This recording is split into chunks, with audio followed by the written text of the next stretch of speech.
आज पनवेलमध्ये आमदार प्रशांत ठाकूर यांच्या वतीने जे पनवेल शहरामध्ये वंदे भारत 150 वर्ष निमित्ताने सोहळ्याचं आयोजन करण्यात आलं होतं। वनमंत्री गणेश नाईक उपस्थित होते, अनेक विद्यार्थी उपस्थित होते। आपल्यासोबत प्रशांत ठाकूर आहेत। सर, वंदे भारत 150 वर्ष पूर्ण झाल्यानिमित्ताने कार्यक्रमाचं आयोजन करण्यात आलं होतं।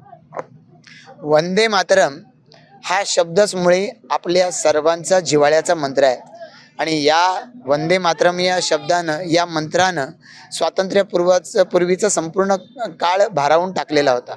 आपल्या सगळ्यांना कल्पना आहे की वंदे मातरम या गीताच्या माध्यमातून या देशामध्ये इतिहास घडवलेला आहे। हजारो लाखो क्रांतिकारकांना त्यांच्या जगण्याचा आणि या देशासाठी मरण्याचाही वंदे मातरम हा मंत्र बनलेला होता।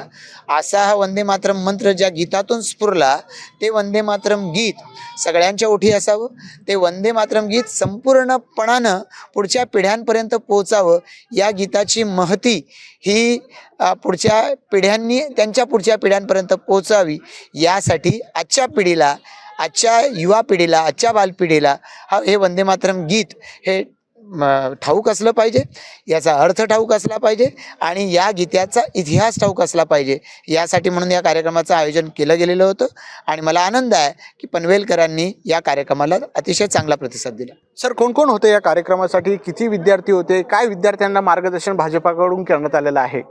नाही, खरं तर असं आहे की या संदर्भामध्ये शासकीय कार्यक्रम देखील झालेत।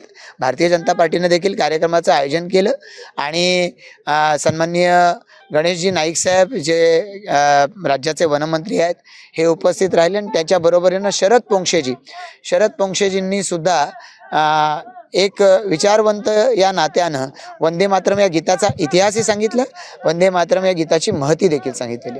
हे होते प्रशांत ठाकूर। त्यांनी सांगितले वंदे मातरम जो कार्यक्रम आयोजित करण्यात आला होता, विद्यार्थ्यांसाठी हा कार्यक्रमाचे अनोखा उपक्रम भाजपकडून केला जातो। कॅमेरामन ज्ञानेश बाडेसह विकास मेढे, साम टीव्ही, पनवेल, नवी मुंबई।